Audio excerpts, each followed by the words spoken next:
Vamos a hacer en el día de hoy, viernes 10 de febrero de 2023, un nuevo episodio de estas conferencias encaminadas a formar estadistas con visión de estrategas y a tener los enfoques mucho más amplios y a la vez más claros de lo que es la política como ciencia, como arte y como práctica, como praxis. Porque no es simplemente decir quiero ser candidato o quiero estar allá, sino hay que conocer a fondo toda esta fenomenología que rodea la política. En el día de ayer estuvimos viendo algunas enseñanzas y reflexiones frente a la transición de soldado a estadista del general Dwight Eisenhower, que llegó a ser presidente de Estados Unidos 2 veces, en 2 periodos diferentes, 8 años continuos. Y nos quedaron una serie de reflexiones y enseñanzas que van a ser complementadas hoy con unas enseñanzas de la transición de soldados de otro gran oficial del ejército de Estados Unidos, que fue el general George Marshall. Entonces, veremos un esquema diferente al de ayer, pero enfocado también en puntos de instrucción. Para el efecto, entonces, vamos a hacer un recorrido académico que nos va a dar la información. Esta foto de la Segunda Guerra Mundial, creo que hay personas que tienen los micrófonos abiertos, yo les pediría a todos los que tengan el micrófono cerrarlo porque entran ruidos y nos interrumpen. Esta foto que vemos en la pantalla probablemente a muchas personas no le diga nada, ¿no? O probablemente a muchas personas le digan que qué fue la conferencia de cuadrante en Canadá y no diga nada. Pero resulta que lo que vamos a ver aquí se decidió el curso de la historia de la humanidad en varias décadas y en lo que estamos viviendo. Se decidió el camino para impedir que el comunismo se tomara el mundo. Se decidió el camino para evitar que Hitler hubiera dominado Europa. Se decidió el camino para derrotar al Japón. Se decidió el camino para instalar a Estados Unidos en el top del manejo del poder en el planeta. Se decidió el camino para nuevos procesos políticos y económicos en el mundo. Entonces, esto pues es interesante analizarlo y verlo porque generalmente nadie sabe. Le preguntan qué es la conferencia de cuadrante en Canadá, no tiene la menor idea. ¿Y quiénes son algunos de los personajes importantes que están en las fotos, en esta foto? Pues está naturalmente Winston Churchill, que era el primer ministro de Inglaterra. Está Franklin Delano Roosevelt, el presidente de Estados Unidos durante 4 periodos. Y está el primer ministro William Mackenzie King, de Canadá, en ese momento. Y en la parte de atrás están los militares más distinguidos de Inglaterra, Canadá y Estados Unidos, comprometidos directamente con la guerra. No está Eisenhower, porque en ese momento estaba cumpliendo otras misiones ya en el África, en el norte de África y en el sur de Europa. Y está aquí en el centro, en la foto, el general George Marshall, hablando con un mariscal de campo de apellido Dill. ¿Qué tiene de trascendencia esto y qué es lo que pasa? Que es donde vamos a comenzar a ver la grandeza mental del general Marshall. Resulta que ayer veíamos que el señor Eisenhower fue una persona fuera de serie, brillante, profundo en lo que hacía, pero también veíamos que Winston Churchill, considerado el hombre más grande del siglo XX en Europa, y que tenía un ego por las nubes, que lo tenía, y quería, a pesar de que no estaba en las mejores condiciones, quería hacerle sentir al mundo todavía que el Imperio Británico no había perdido mucho y que eran los que debían dirigir la guerra. Y por el otro lado estaba Roosevelt, que también tenía el ego por las nubes. Sabemos de su dificultad, su limitación física, que era parapléjico, pero era que llevaba 3 periodos ya de presidente de Estados Unidos y se alistaba para el cuarto, y era la figura más importante del mundo en la política. Entonces, ¿dónde se origina el problema? Que Roosevelt tenía de comandante del ejército desde 1939 al general Marshall. Y el general Marshall había viajado a Europa a reunirse con Winston Churchill, con Montgomery, con los almirantes y con los generales más distinguidos del Reino Unido para planear la invasión a Europa. Y había hecho un bosquejo del cual quedó absolutamente convencido que Inglaterra iba a aceptar la propuesta de Estados Unidos, pero había egos y pugnacidades muy fuertes. Y cuando regresó ya a Estados Unidos, e inclusive la prensa alcanzó a publicar la noticia de que el viaje de Marshall había sido exitoso y que en breve vendría la invasión a Europa y la recuperación de los territorios que estaban todavía en poder de los nazis. Pero Churchill tenía otra agenda.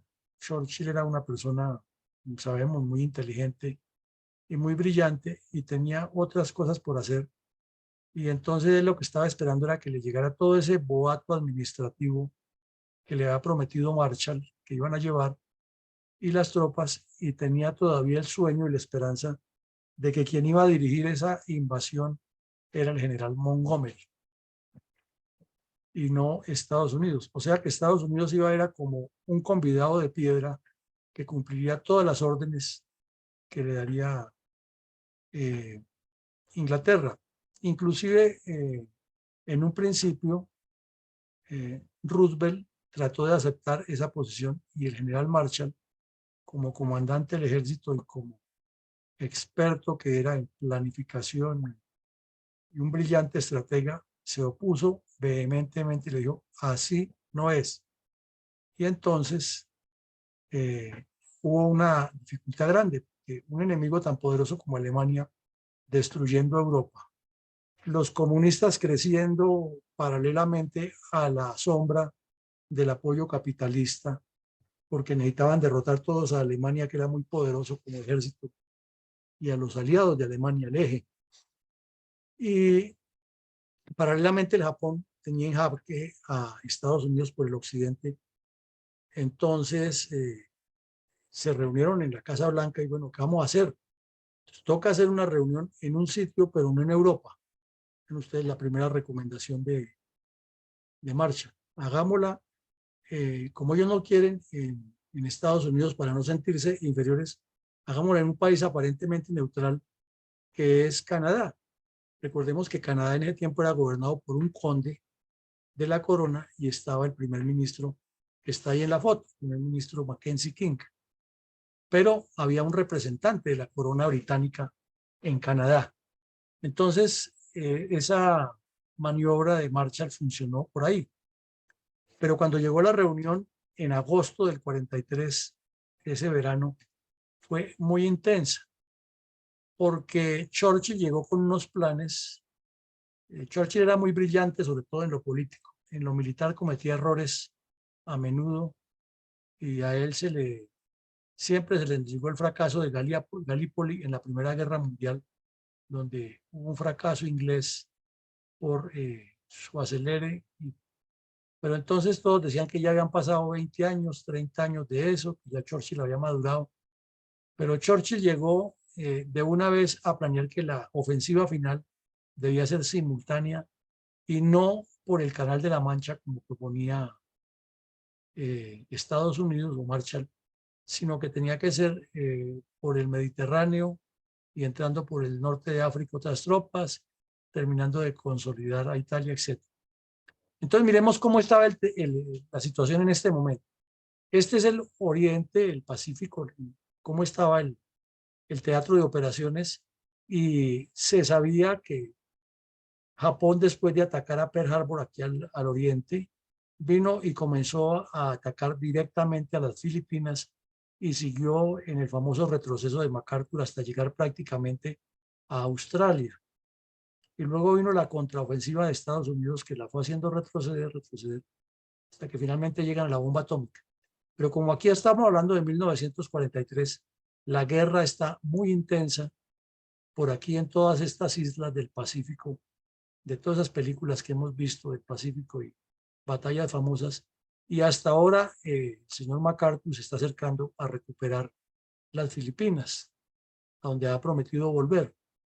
Entonces, la guerra está aquí en un canal intenso y MacArthur, que también tenía su ego por las nubes y que tenía mucha ascendencia dentro de Estados Unidos, eh, porque él era muy hábil para manejar los medios de comunicación y la prensa estaba en su momento muy activa, entonces la televisión ya llevaba imágenes de la guerra y las actitudes histriónicas de MacArthur desembarcando en alguna de esas islas que acababan de conquistar, MacArthur comiendo muy poquito a la hora de, de la cena, mientras todo el mundo comía lo normal, pero él por el afán de la guerra y estaba más pendiente del mapa y la información. Entonces todo eso causaba en la ciudadanía americana que ese era el gran líder, el hombre de mostrar. Y él estaba vendiendo la imagen de que había que apoyar primero la guerra en el Japón y que liberado el Japón, Estados Unidos se quitaba el dolor de cabeza de la cercanía de sus territorios y podía embarcar al otro lado. Entre tanto, en Europa pasaba lo mismo, pues aquí ya vemos la ofensiva final de prácticamente graficada, pero digamos que acaba Alemania de tener el fracaso en Rusia y que está retrocediendo y que ya aquí al sur en Italia ha perdido un avance un poquito y que están avanzando las tropas aliadas que entraron por el norte del África hacia allá. Entonces, ¿cuál era el problema? Que el señor Churchill, que creía que tenía el poder y creer que dirigía la guerra y que tenían los demás que plegarse, inclusive Estados Unidos, decía que los apoyos de Estados Unidos llegaran aquí y llegaran aquí al África y que se hacía una especie de tenaza, pero que meter tropas de frente por aquí era entregárselas a Alemania para que las matara, que era mejor desgastarla por este lado y apoyar a los rusos para que los rusos atacaran por el oriente y al mismo tiempo en el oriente enviar otros refuerzos a que apoyaran a MacArthur como una segunda instancia. Entonces la reunión se volvió muy tensa, muy tensa. En el diario personal de uno de los mariscales que estaban allá, decía el tipo, es que no sabemos ni por qué venimos aquí a esta reunión si ya sabemos que el general Marshall él no cambia de punto de vista y él maneja mucho la mentalidad del presidente Roosevelt. O sea, Roosevelt lo apoya en todo lo que diga. Y el segundo día fue más tenso todavía. Entonces se reunieron por aparte las delegaciones para buscar un, un qué hacer. Bueno, pues esto toca llegar a una conclusión. Entonces fue cuando el señor Marshall tuvo la idea brillante y les dijo, ya llegamos a una conclusión. Primero vamos a apoyar a, a MacArthur contra el Japón, porque eso es lo que está más cerquita de Estados Unidos. Y cuando terminemos esa guerra, les mandamos a ustedes y no se diga más, no se hable más. Y la otra opción que queda sobre la mesa es que nosotros, la única forma que cambiamos de punto de vista para hacer eso es que la invasión se hace, eso yo lo llamaban en clave la operación Overlord, se hace desde territorio británico hacia Francia, sin determinar exactamente los puntos, a pesar de que ellos los tenían, porque si no quedaba al descubierto por dónde iba a ser el ataque principal, que hasta última hora se supo que fue por Normandía. Entonces, así el señor Churchill tuvo que tragarse todo su ego, entrar en posición de subalterno, porque le tocó entrar en posición de subalterno, y entonces le quitó el afán que tenía Inglaterra de ser la que dirige la guerra y dijo, y la guerra la dirige un general americano, yo les digo quién es más adelante, y llamó al general Marshall y le dijo, usted lo voy a enviar a que dirija la operación allá. Y Marshall dijo, no, no, no, no, no, el que debe dirigir eso es el general Eisenhower, que es el que más experiencia tiene en Europa, porque había muchos que decían, bueno, como está allá, entonces que la dirija Patton. Pero es que Patton era muy buen tropero, era muy hábil para maniobrar los tanques, era muy hábil para motivar a la gente, pero no tenía la visión que tenía Eisenhower, y eso es mucho decir, ¿no? Que Patton era un gran general. Entonces, en conclusión, Marshall se salió con la suya. ¿Qué quiere decir de todo eso? Pues que estamos frente a un verdadero líder de altísimo quilate, es este mismo, y el señor Churchill, que creía ser el hombre más importante del planeta, en ese momento, tuvo que reconocer en sus memorias que el organizador de la victoria aliada se llamó George Marshall. Y Marshall tenía la visión tan amplia que dijo, no, no, no, yo creo que el indicado es Eisenhower. ¿Qué general no hubiera querido ser el que le digan, vaya usted y dirija eso, si era que iba a pasar a la historia como el que más lo hacía? Pero es que Marshall estaba mirando más hacia adelante. ¿Qué más vendría? ¿Y qué necesitaba Estados Unidos? ¿Dónde lo necesitaba Estados Unidos a él? No dónde necesitaba el de Estados Unidos, sino dónde lo necesitaba Estados Unidos a él para los eventos venideros. Conclusión, su visión, su brillantez fue magnífica. Y aquí me quiero detener en varias cosas. La primera, el señor Marshall no fue West Pointer. Para los que no saben qué significa West Pointer, quiere decir que no fue alumno de West Point. Y eso en el ejército de Estados Unidos tiene un peso muy fuerte. Allá hay oficiales que son formados en distintas academias porque hay varias, pero los grandes cargos, las grandes posiciones, siempre las han ambicionado los egresados de West Point y tienen una logia entre ellos. Y MacArthur sí era West Pointer, Eisenhower era West Pointer, Ridgway era West Pointer, Patton era West Pointer, pero este señor con su talento y su capacidad lo demostró. Y es que comienza a demostrar su tenacidad desde cuando él se gradúa en 1902 en la Academia Militar como un subteniente de la Reserva, segundo teniente, le dicen en Estados Unidos, de la Reserva. Y entonces él dice que quiere entrar al ejército americano y ser oficial, pero oficial de fila, no que lo tengan ahí en la reserva por si de pronto pasa que lo llaman. Entonces se fue hasta Washington y se metió a la Casa Blanca con su uniforme de oficial y habló personalmente con el presidente John McKinley. Y le dijo, yo quiero ser oficial del ejército de Estados Unidos, creo que ese es mi destino. Y entonces McKinley le vio tanto empuje que dio la orden que lo metieran al ejército y él mismo pidió que lo enviaran en ese momento a las Filipinas, donde estaba el papá del general MacArthur de gobernador militar, porque Estados Unidos le ha quitado las Filipinas a España y estaban librando una guerra contra las guerrillas de Aguinaldo. Y entonces lo recibió allá, lo recibieron y fue uno de los oficiales más distinguidos y regresó y comenzó a destacarse en dos aspectos, en la instrucción y en la planificación. Siempre fue muy brillante en la planificación. Entonces, cuando lo llamaron para hacer el curso de teniente a capitán, que fue el único curso militar que él hizo formalmente en el ejército de Estados Unidos, fuera pues de la academia, que era una formación militar, ocupó el primer puesto entre oficiales de diferentes academias y de la West Point. Y eso le dio más fama todavía y de inmediato pues fue tenido en cuenta por sus capacidades, igual que en el ejército colombiano, a quien se destaca le impulsan sus capacidades, pero a ver cómo se las opacan, ¿no?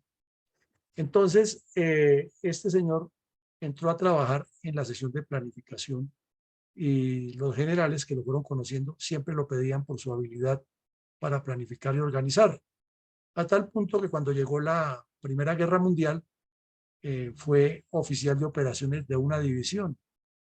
Era un cargo que era para un general o para un coronel, y él apenas era mayor capitán, lo ascendieron a mayor allá, y se destacó porque hay una ofensiva muy importante en la cual los aliados derrotaron a los alemanes en la Primera Guerra Mundial, de las tantas que hubo, porque eso fueron unas batallas salvajes, fue la batalla de Argonne, y toda la planificación y la coordinación de los apoyos de fuegos y de ingenieros y los primeros tanques que llevaba Patton estuvieron coordinados por el mayor George Marshall.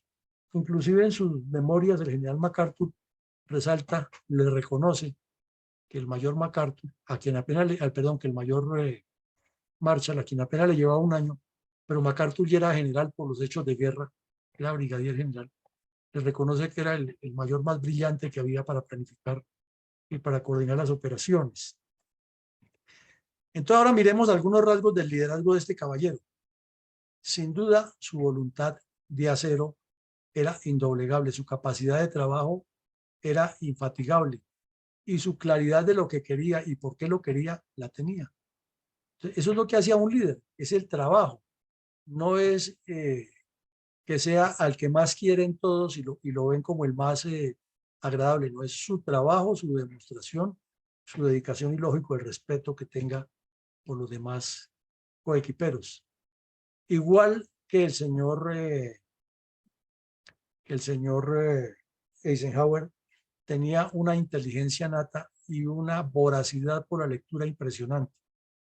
Y un hombre que muy dado a estudiar todo lo que tuviera que ver con planificación estratégica, con planificación táctica, con planes, con organización, tenía un esquema mental bien definido acerca del planeamiento. Igual que el señor Eisenhower tenía un conocimiento profundo del comportamiento humano, de las reacciones de los seres humanos, de las formas de actuar en determinados momentos.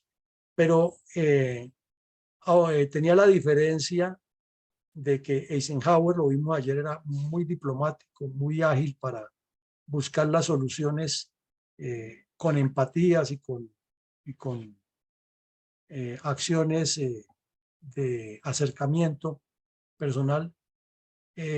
Como estratega que era, el señor Marshall determinaba dónde estaba el punto débil o el punto por donde se podía romper la defensa del adversario y lo cambiaba. Y la demostración más práctica es esa que vimos ahora de la reunión de Quebec del del cuadrante. Una característica fundamental, era firme en sus decisiones. Decisión tomada muy difícilmente la echaba hacia atrás, pero no era porque fuera un terco que lo primero que se le ocurre, entonces tomaba la decisión. No, al contrario, era un experto en planificación estratégica y se rodeaba de todos, escuchaba a todos, les ponía los diferentes escenarios, los debatían y cuando llegaban a la conclusión, en su trabajo de Estado Mayor, esta es la decisión y esto se hace. Tenía que ser así y no de otra manera para que haya durado 6 años de comandante del ejército de Estados Unidos y haber hecho esa transición tan impresionante que ocurre entre lo que dejó planificado MacArthur, que eso no se lo puede negar nadie a MacArthur, y lo que desarrolló luego Marshall. ¿Qué ocurrió? Que cuando terminó la Primera Guerra Mundial aparecieron los pacifistas que se dan silvestres en todo el planeta. En Estados Unidos también hay hartos de esos.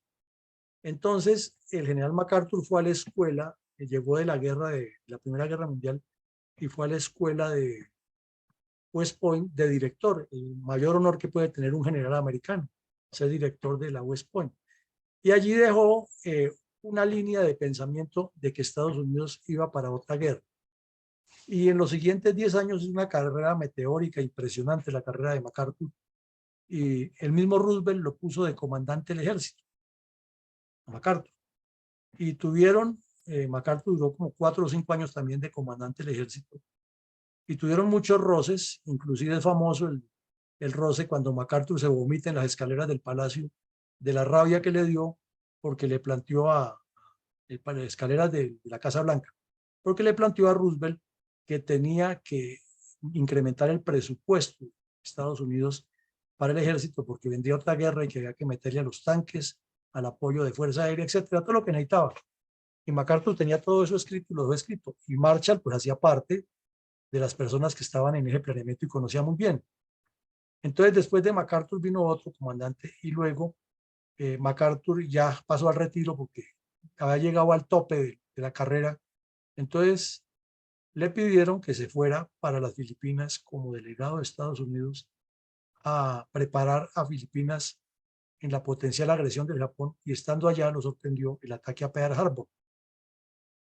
Y cuando ya estaba en Pearl Harbor, ya estaba de comandante el señor Marshall del ejército de Estados Unidos preparando el ejército. Entonces, ahí viene un detalle, que todo ese crecimiento que tuvo el ejército de Estados Unidos en la Segunda Guerra Mundial, que entra hasta el 42 después del ataque a Pearl Harbor, tiene 3 años antes de preparación. Todo eso es obra del señor Marshall, pero es parte de lo que dejó montado MacArthur. Entonces miremos aquí las diferencias que hay entre los países, los gobiernos, los ejércitos que tienen planificación, que tienen personas brillantes y las promueven a que manejen lo brillante.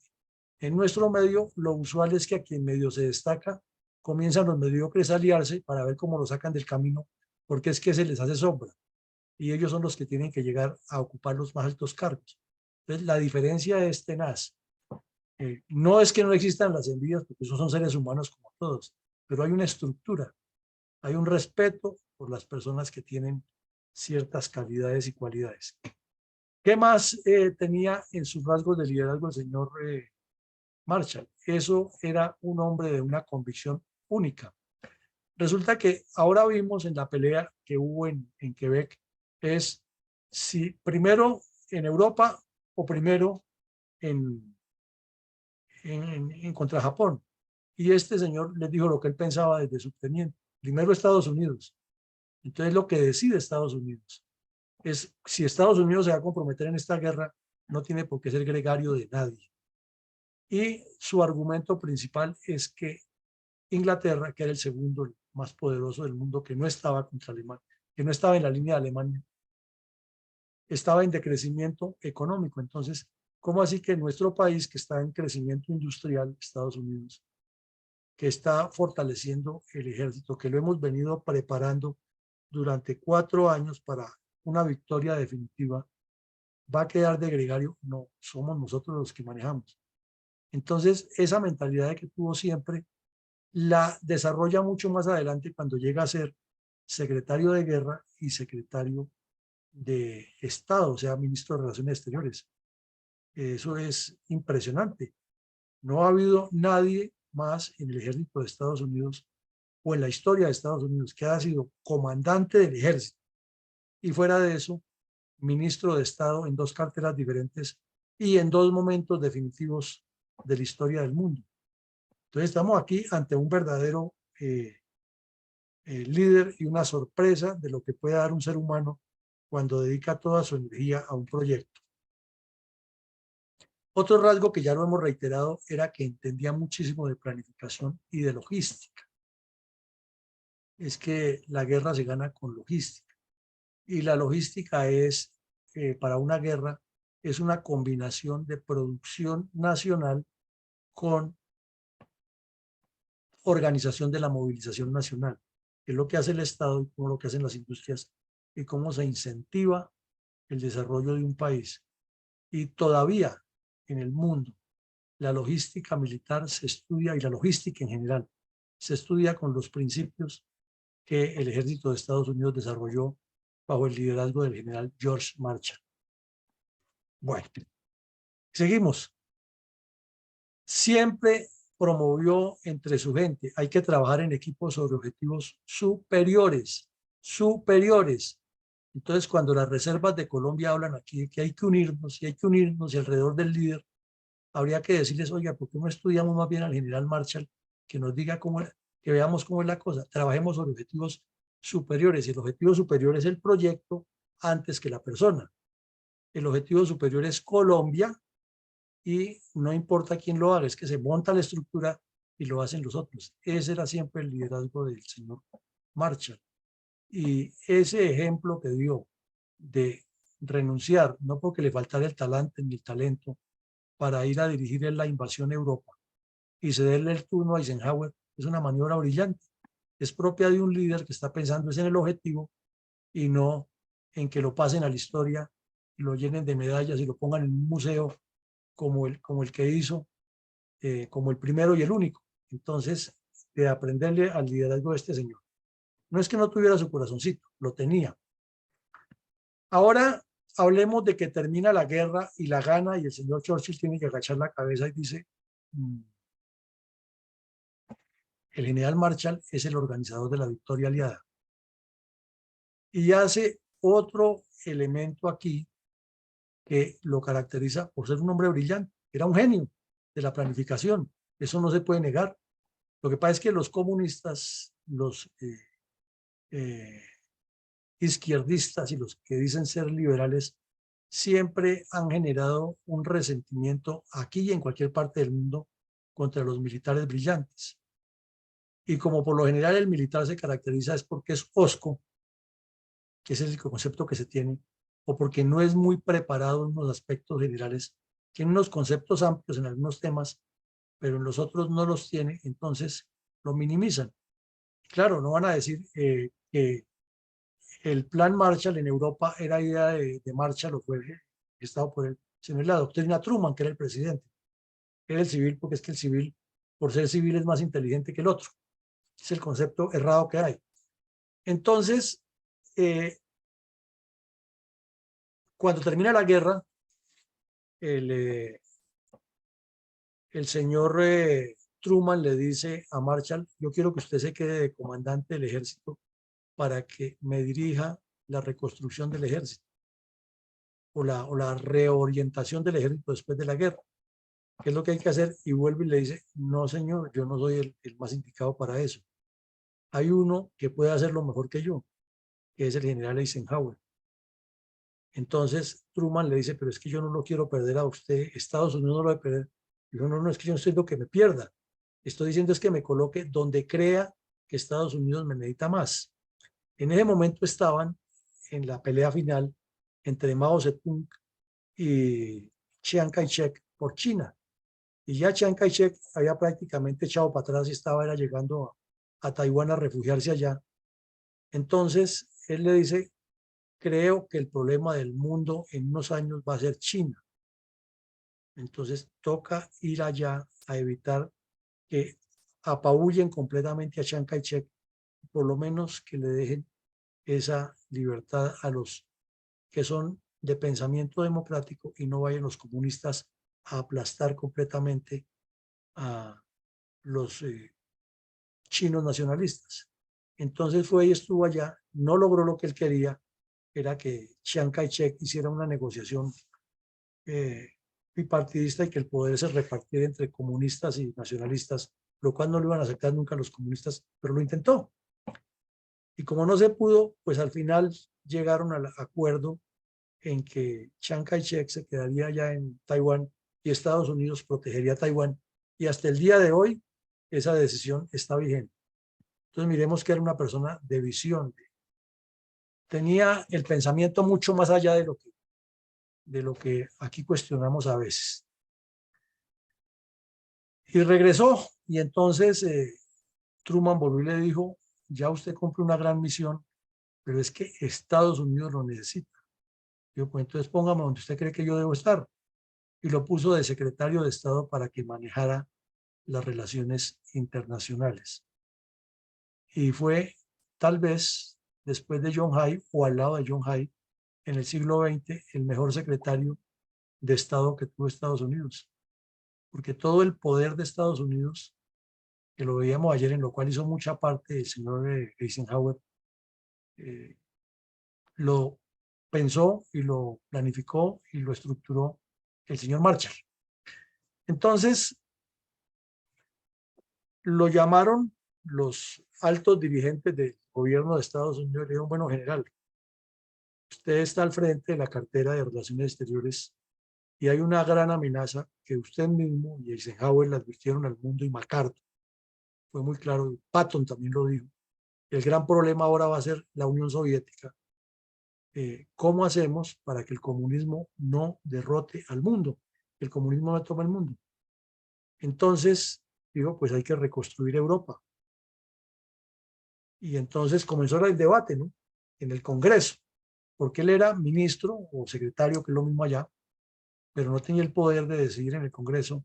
Y los congresistas de aquí y allá y en todas partes siempre encontrará a los resentidos, a los que le ponen trabas, aunque los de allá son mucho más patriotas, pero no falta el que le pone problemas. Entonces decían que reconstruir Europa, ¿para qué? Que ellos eran los causantes de la guerra, que le han generado un montón de gastos a Estados Unidos, que se resolvieran ellos. Entonces, él fue en pleno en el Congreso y les dijo, pues si ustedes no apoyan eso, Rusia al otro día será la dueña, o la Unión Soviética, será la dueña de toda Europa y ya no tendremos cómo defendernos nosotros ni tendremos aliados. Pero bueno, démosle la vuelta a la torta. ¿Y qué es lo que usted propone? Digo, pues déjeme escoger un equipo de los mejores, los más brillantes planificadores que hay y en un tiempo muy breve les presentamos el plan. Y en breve presentó un plan de 12.750 millones de dólares. Lo llaman el plan de los 13.000 millones de dólares. Que lo llamaron obviamente la doctrina Truman, ¿no? Pero para la historia pasó como el plan Marshall. Y en ese plan él estableció unas etapas de cómo apoyar financieramente a Europa, pero haciendo que toda la producción industrial de Estados Unidos fuera enviada a Europa para que la consumiera Europa y generándole paralelamente con eso un concepto de defensa de la democracia y la libertad. Planeó de una vez y les dijo, es que tenemos que montar un banco en Alemania para que Alemania tenga una moneda fuerte y eso le llovieron truenos y centellas. Usted fue que se le corrió la cabeza, si es que los alemanes son lo peor que hay en el planeta, esos fueron los causantes de la guerra, asesinaron niños, asesinaron judíos, y él dijo, sí, todo eso es cierto, pero es que Alemania es el país más industrioso y más laborioso de Europa. Entonces necesitamos es que Alemania sea fuerte para que Rusia no se tome el resto de Europa. Bueno, ya Estados Unidos le entendió la misión, pero ahí no ha terminado el problema. Dijeron, bueno, general, entonces usted es tan capaz, ahora váyase por Europa y convénzalos a todos allá. Y llegó a Europa y el primero que se encontró en contra fue a De Gaulle. De Gaulle aspiraba, era como si él fuera un conquistador, era que Alemania la descuartizaran y que le entregaran las minas de hierro y de carbón de Alemania para que Francia recibiera todo lo que había gastado en la guerra y el daño que les ha causado a Alemania, que era terrible. Y entonces él, como era tan inteligente y tan planificador y tan claro en sus objetivos, dijo, bueno, perfecto, entonces háganlo ustedes solos, porque Estados Unidos no va a venir aquí a aceptar ustedes que están derrotados y les estamos dando la mano a que nos pongan condiciones. Les tocó agachar la cabeza. Entonces él llegó y dijo, pero la plata que les va a llegar aquí no se la van a entregar para que la manejen ustedes, porque lo más seguro es que se la roban. La vamos a manejar nosotros mismos. Y creó dos organismos, uno de la inversión y otro del control. Y luego fue a Alemania y habló con los dirigentes y les dijo, ustedes son los que van a sacar adelante a su pueblo. Nosotros les daremos un pequeño apoyo, no igual que el que le damos a Inglaterra y a Francia, porque fueron las víctimas de Alemania, pero van a recibir un apoyo y tendrán el respaldo del pueblo americano, ya que Rusia de una vez se apropió de medio Alemania, con Alemania del Este, con la cortina con el muro de Berlín, todas esas cosas que pasaron después. Entonces, esa habilidad de Marshall evitó que el comunismo estuviera gobernando hoy el mundo, porque le impidió a Rusia la expansión hacia el occidente. Le quitó los humos imperiales que quería tener Francia de ocupar a Alemania y hacerla nada. Y dio paso a que se creara una comunidad que llamó la Comunidad del Carbón y el Acero, que fueron poquitos países que se unieron y luego fueron creciendo y se formó después la Comunidad Económica Europea, de ahí la Unión Europea y lo que tenemos hoy en día. Paralelamente con eso, viendo todo ese desarrollo, digo, con los rusos no se juega, los comunistas son tramposos y peligrosos. Hay que crear una organización que se llama la OTAN. Entonces ayer nombrábamos a un personaje muy famoso en Estados Unidos que fue el senador McCarthy. McCarthy era un ultraconservador que no quería ni cinco a los comunistas y no entendía que Marshall tampoco los quería y que él estaba haciendo era metodológicamente cerrarle el camino y le hizo la guerra posible e imposible en el Congreso hasta que Marshall se agotó de eso y le dijo, yo no, le dijo a Truman, yo no quiero saber nada más de estos señores porque estoy trabajando muy duro y aquí no hace sino ponerle trabas. Pero como el plan ya estaba aprobado y se estaba desarrollando, él ya sabía qué había hecho con la historia. Entonces, su agenda fue impresionante. Estuvo en Europa, estuvo en el África, estuvo en el Asia y aquí en Bogotá estuvo el general Marshall el 9 de abril inaugurando la primera, la novena conferencia creo que fue de la OEA, si no estoy mal. Y en esa conferencia fue cuando ocurrió el Bogotazo del asesinato de Gaitán y a él le tocó vivir todo eso aquí. O sea, este señor estaba destinado para vivir las grandes tragedias de la humanidad y para impedir que el comunismo creciera. Y lo que él dejó montado, visualizado, para hacer en América Latina fue lo que se llamó después la Alianza para el Progreso, que tenía el mismo propósito y tenía más dinero inclusive. Si a Europa le metieron 13.000 millones, aquí se le aspiraba a meter 30.000 millones. Pero como ya lo vimos en otra videoconferencia, la muerte de Kennedy, que era el presidente, la politiquería de los internos de aquí que comenzaron a decir, tanto comunistas como liberales y mamertos, izquierdistas, que era que el imperio se estaba tomando a Latinoamérica y la promoción de guerrillas que pulularon tanto liberales como comunistas y los otros conservadores organizando grupos de matones para matar a los otros. En todo el salvajismo y la muerte de Kennedy hizo que eso se bajara y toda Latinoamérica perdió la posibilidad de haber tenido un plan de desarrollo igual al que tuvo Europa. Entonces, vemos que el señor Marshall, además de ser un gran general, un triunfador en la guerra, el, el creador de la OTAN, el orientador de la reconstrucción de Europa, el reconstructor del ejército de Estados Unidos después de las dos guerras, eh,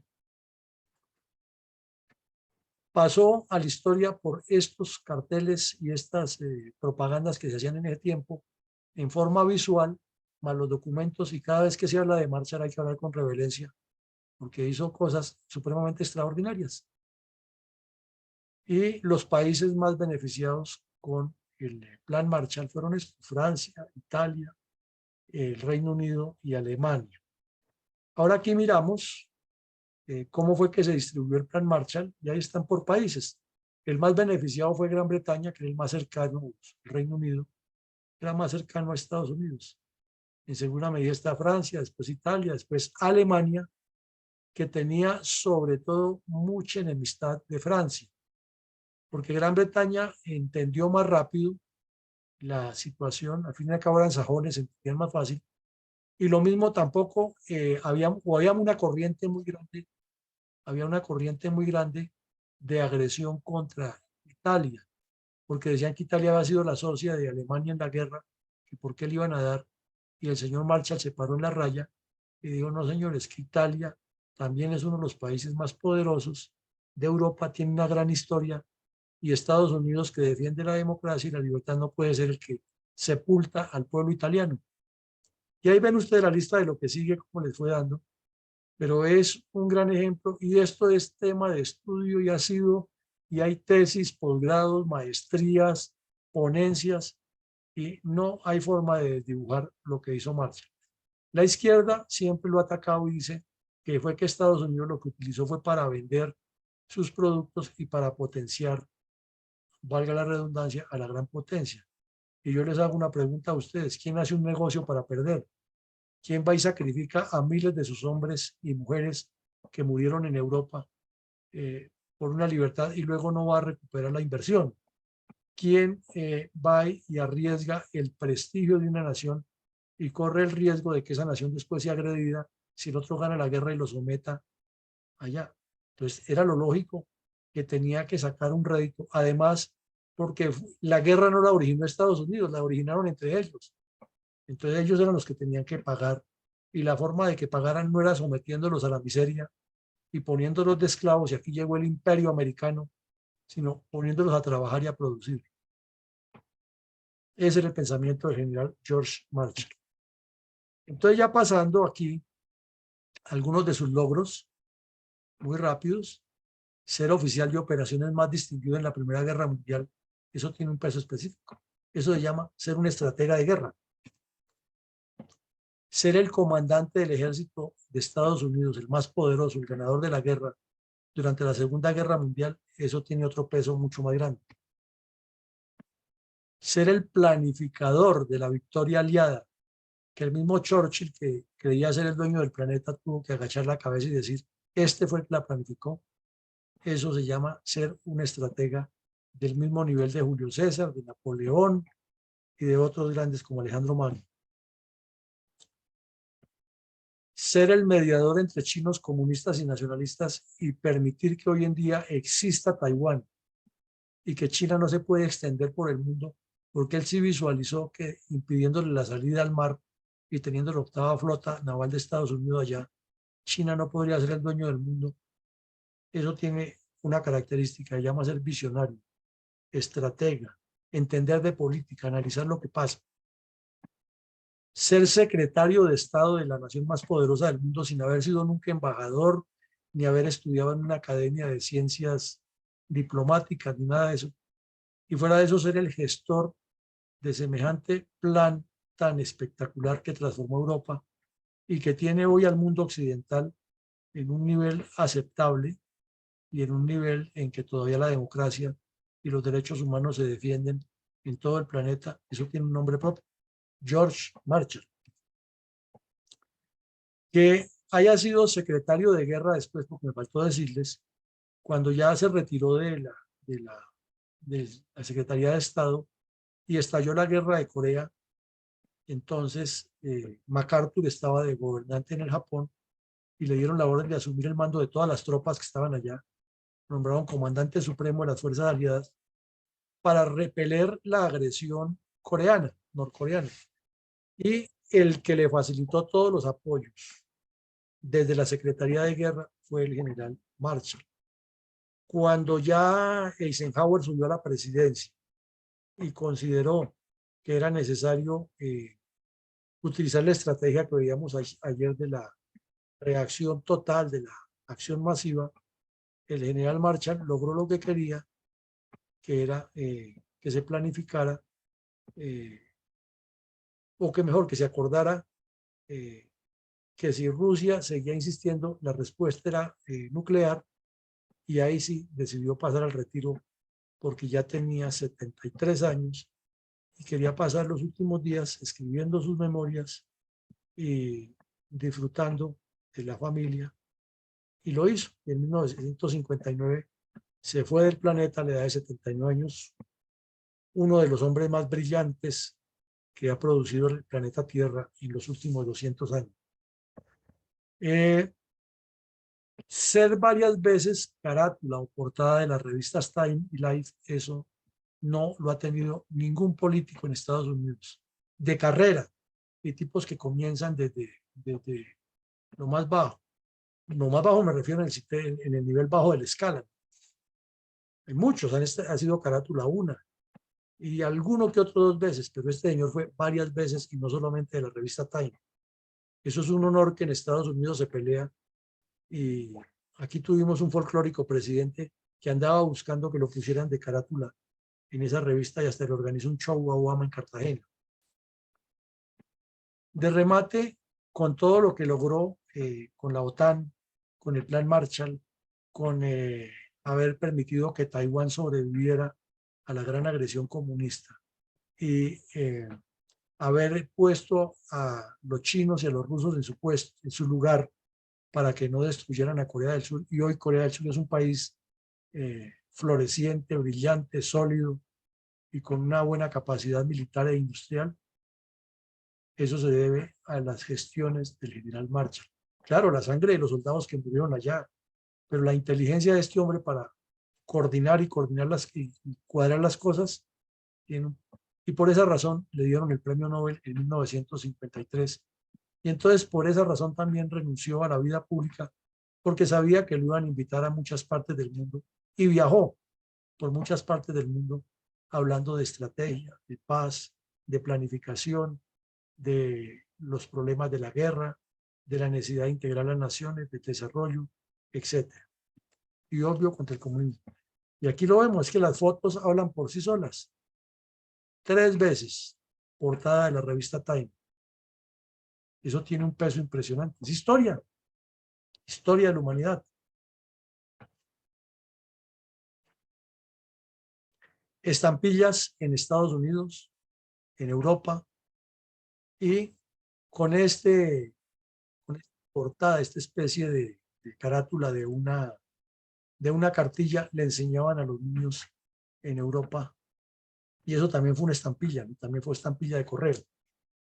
Le enseñaban a los niños en Europa cómo era que hay que construir un país entre todos, y en el caso de Alemania, cómo les tocó a las señoras trabajar en hacer trabajos que eran de hombres para que el país saliera adelante, ya que la mayoría de los hombres habían muerto o eran lisiados de guerra. Entonces, que sellos postales que tienen un valor cultural inmenso, sobre todo en los expertos en filatelia y en otros temas, le hayan dado tanto despliegue, es porque este hombre se lo merecía. Entonces llegamos ya al final, algunas enseñanzas muy breves. Fue un militar de carrera, un hombre convencido de su ejército. E igual que MacArthur tenía una característica: fue amigo de sus amigos y enemigo de sus enemigos. No era un hombre de medias tintas, no era un hombre de blancos y negros en medio de grises. ¿No? Era o no era. Fue un estadista que tuvo una claridad para decir: los objetivos son estos y trabajemos por esto. Y fue un hombre que tenía una visión internacional impresionante de las relaciones, sin haber estudiado en ninguna academia, sino la lectura, el conocimiento de los seres humanos y la observación permanente de los fenómenos. Fue un autodidacta firme de carácter, eso ya lo explicamos. Fue también un hombre que tenía una habilidad comunicacional muy importante, no solo en lo verbal, sino en la gesticulación. Era muy expresivo y se sabía sostener, y con sus gestos demostraba que la posición era esa y tenía que ser por eso, porque era que él no estaba chicaneando, sino que estaba presentando algo que lo había pensado muy bien y en lo cual había visto todas las posibilidades. Tenía ideas claras, acciones concretas, pero le agregaba algo más. Buscaba siempre resultados. Lo único que vale en la vida son los resultados, y no es que quiere decir que el todo se vale, sino que a partir de un proceso lógico y metodológico hay que llegar a resultados, pero toca trabajar mucho. Y aquí hacemos el paréntesis: los colombianos queremos que alguien nos saque de este problema y que sea ese alguien y yo aquí estoy bien. Es que necesitamos los líderes, y aparecen los habladores y los palanchines que son los líderes y nos tienen envueltos en esa falta de estrategia y de visión. Entonces es muy lógico deducir que el señor tenía ideas claras, iba a acciones concretas, pero llegaba a resultados. Otro, que lo veíamos ayer, que lo tenía el señor Eisenhower, era una persona que visualizaba, miraba más allá, botaba la granada de artillería para ver la reacción que él intuía, y luego con procedimientos lógicos de inteligencia actuaba y tomaba, o mejor, tomaba acciones para llegar a objetivos. Igual que los grandes líderes, y esto sí es característico de todos los líderes, entienden perfectamente la geopolítica, saben del manejo de la defensa nacional y tienen la habilidad de ser estrategas. Tenía una identidad nacional increíble, por eso decimos Estados Unidos primero, y su compromiso era total. Si había nacido en Estados Unidos y la vida le había dado la posibilidad de llegar a un altísimo cargo de manejo nacional, no era para que le hicieran honores ni para que lo llenaran de medallas, era para entregar toda su capacidad al servicio de su nación. Y se dice, lugar a equivocaciones, que los generales Eisenhower, MacArthur, Pat, Bradley, Ridgway y Marshall eran la encarnación y son la encarnación del verdadero pueblo americano. Y estos hombres tenían ese concepto, su identidad era nacional y su compromiso era total. Entonces este es un mensaje para todo el que quiera hacer política. Es que no es hacer politiquería por llenarse los bolsillos o por pasar en las fotos o por ocupar cargos. Es que debe tener una identidad con su país y un compromiso con lo que se mete. Si no tiene eso, pues hay que tener la sensatez y decir, eso no es lo mío y mejor no me meto en eso. Igualmente tenía una conciencia clara de cuál era el puesto que le correspondía en la historia. Una persona avarienta hubiera dicho, no, yo soy a la vez el comandante del ejército aquí en Estados Unidos y me voy a dirigir esa invasión porque eso está muy bien montado. Yo, no, señor, aquí planeamos una cosa y la hace el general Eisenhower, que es el que está allá y tiene la capacidad de conducirla. Y desde aquí lo seguimos apoyando y estaremos allá al frente y lo que sea. Porque él sabía que su puesto en la historia era llegar a ser secretario o de guerra o de Estado, y fue las dos. Tenía una visión impresionante. Entonces, llegamos al final del ejercicio. Mi coronel Alarcón, viene el momento de la pregunta única, igual que la de ayer. De estas enseñanzas, ¿cuál cree usted es la que más conviene para aplicar en Colombia en este momento?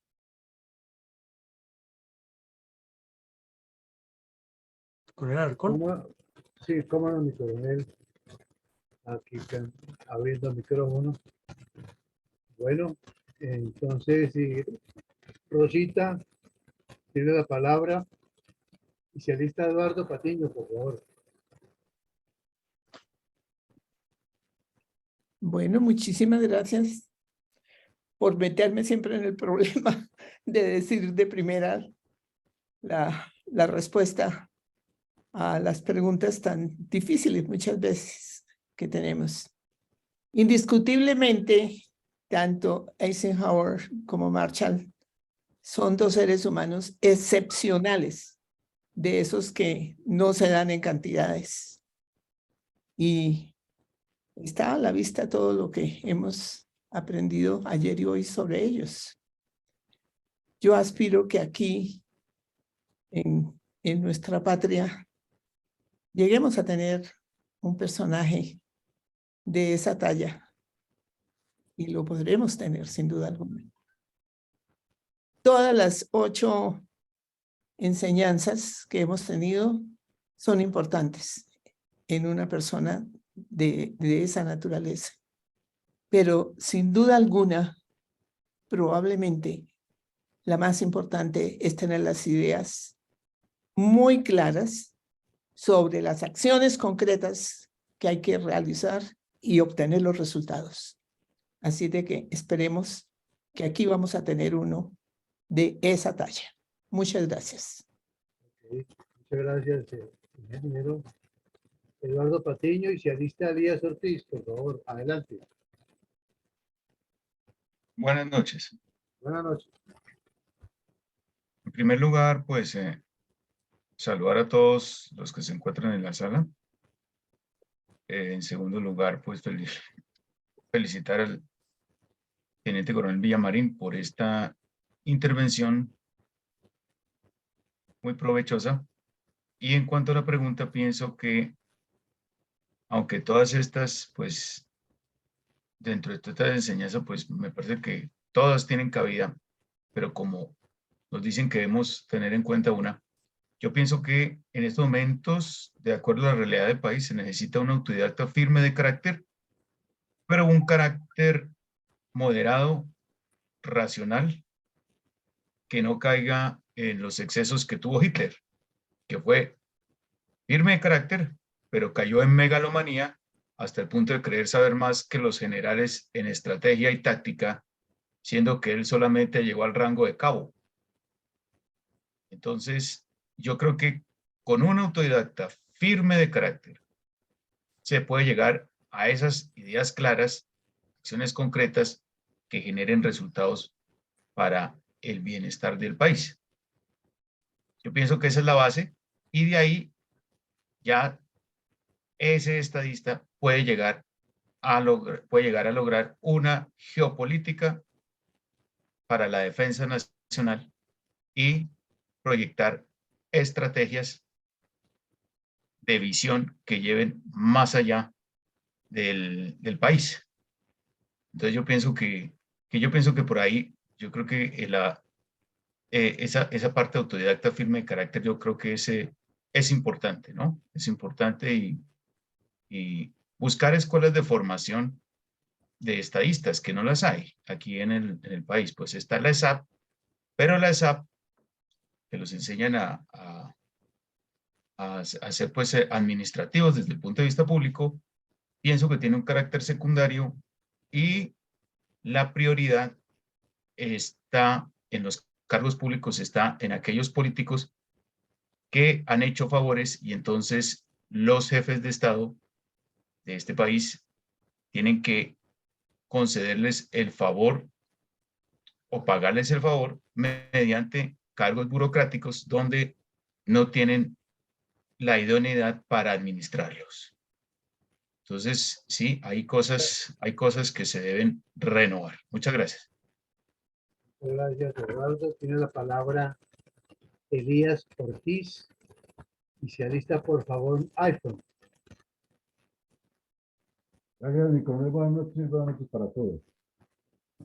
Bueno, básicamente pienso que durante la Segunda Guerra Mundial se dio una gran coincidencia y concomitancia de talentos en el estamento militar americano, porque era Eisenhower, Patton, MacArthur, Bryan, Marshall, Nimitz y otros. Eso difícilmente se volverá a ver.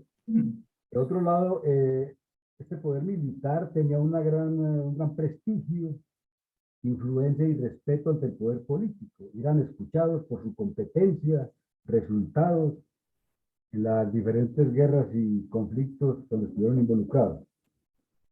Entonces ahí había pues un gran respeto por estos personajes y por eso influyeron tanto. En cuanto a las enseñanzas, me identifico con las 7, que es identidad nacional y compromiso total, porque denota que el señor general Marshall es un personaje con mucho sentido de pertenencia por su país, y verdaderamente era comprometido con los objetivos a largo plazo en el panorama mundial. Entonces, eso hizo que fuera un personaje tan destacado en esa época. Gracias, mi coronel. Muchas gracias. Elías, tiene la palabra Eli Ospina. Adelante, por favor.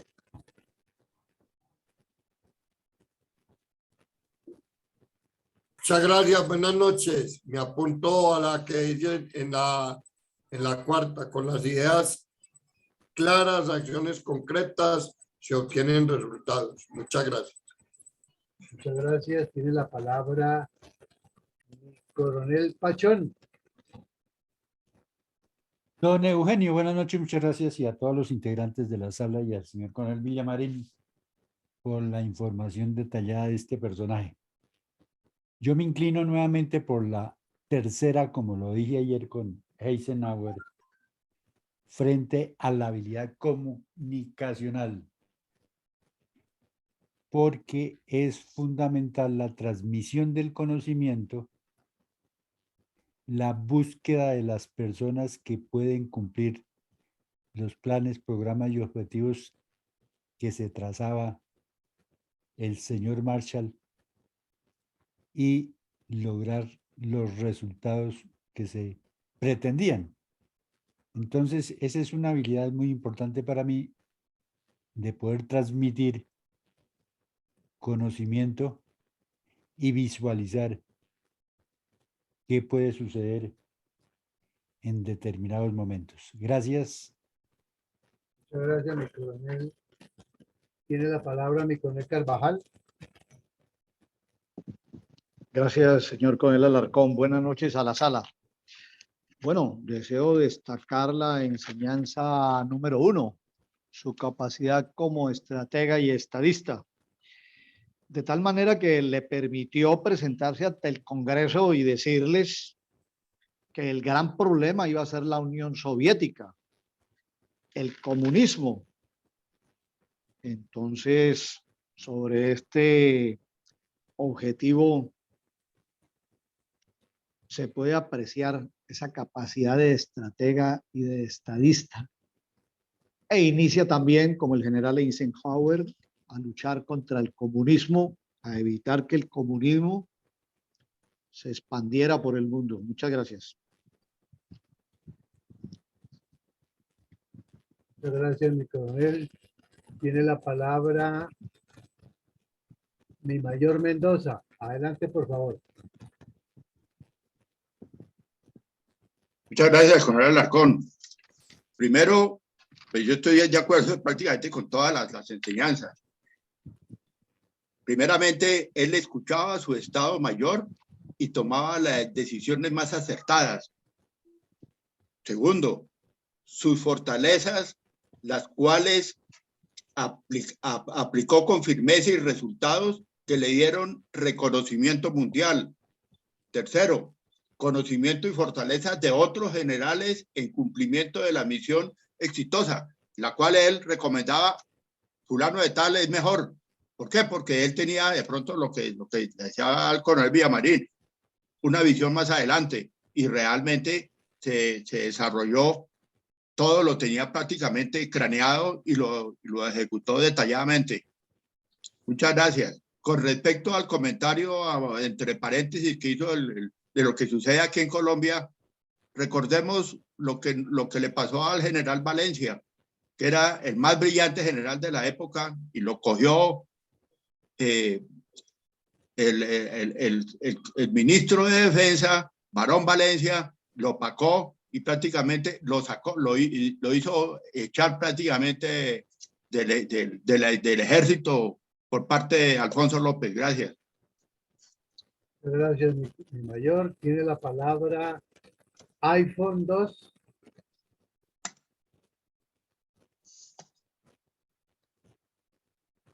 Adelante, iPhone.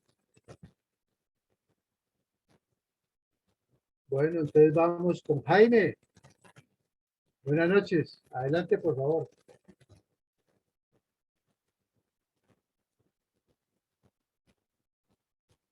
Jaime González. Bueno, tampoco. Mi primero, Flores. Adelante, por favor. Mi coronel, muchas gracias. Obviamente es hora de decir y agradecer ese excelente resumen que dio sobre la vida y los compromisos de los generales del ejército americano. Todos grandes militares, estrategas, obviamente estadistas en su época y para las misiones encomendadas. Tanto así que lograron disuadir y dar a conocer realmente cómo era o cómo iba a ser el comunismo y cómo tenían que actuar los americanos con relación al comunismo y con lo que se venía a venir. Y en estas enseñanzas, pues yo pienso, y me voy con el punto 7, porque si lo traemos a la situación sociopolítica de Colombia, se necesita una persona que tenga, primero que todo, identidad nacional y un compromiso total, porque eso es hacer patria. Si ustedes recuerdan bien, el magnicidio del doctor Gómez Hurtado, nunca se ha hablado en Colombia de un estadista como el doctor Álvaro Gómez Hurtado, que en paz descanse, que lo callaron las balas, lo callaron, pero fue una persona que se vislumbraba para tener un cargo muy potencial y muy precedental en Colombia. De todas maneras, esto implica mucho carácter, mucha personalidad, pero sobre todo mucho amor patrio y querer al país. Y que enseñen a los colombianos a querer su país. Yo lo dije en una reunión hace algunos meses. Da tristeza ver que un 20 de julio, un 7 de agosto o en las fechas patrias, se ven 2 o 3 banderas expuestas en los balcones y no más en cada pueblo o ciudad. ¿Por qué? porque no nos han enseñado a querer, no nos han enseñado a amar a nuestro país, como lo hacen los americanos. Muchas gracias, mi coronel, quedo atento. Bueno, vamos a insistirle. Muchas gracias, mi primero. Le insistimos a Jaime.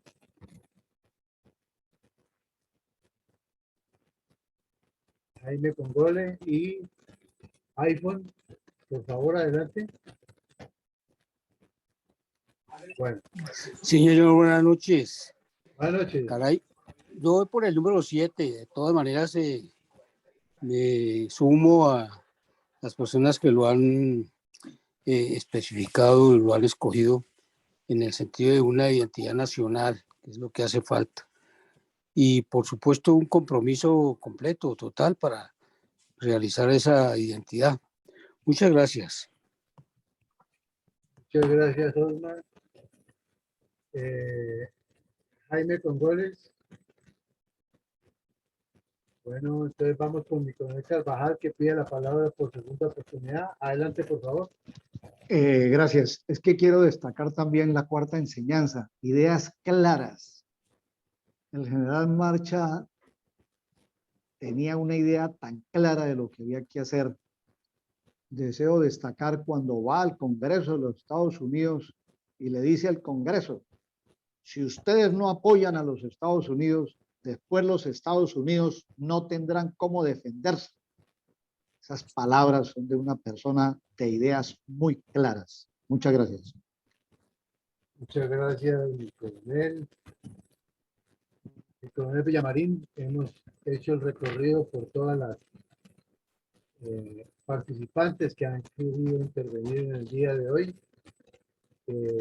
Nos quedan sus palabras finales y la bendición por el día de hoy. Adelante, por favor, mi coronel Villamarín. Bueno, muchas gracias. Mirando este par de personajes que vimos, que intencionalmente los dejamos para que los estudiáramos en 2 días seguidos y que suponemos ustedes van a utilizar esos videos como reflexión, quedan en la página web para multiplicarlos y para invitar a otras personas que dejen la apatía y entiendan que la política es algo muy serio para dejarle en manos de improvisadores. Hablaba ayer con alguien, estaba haciendo una tesis, y me decía, es que como yo estoy en servicio activo, no puedo dar conceptos políticos. Y yo le dije, oiga, mi estimado coronel, dígame una cosa que sea más política que la guerra. Algo que tenga más política que la guerra. Digo, no lo hay. Entonces, ¿cuál es el temor? Es que una cosa es la política y otra cosa es el partidismo o la politiquería, que eso es otra cosa distinta.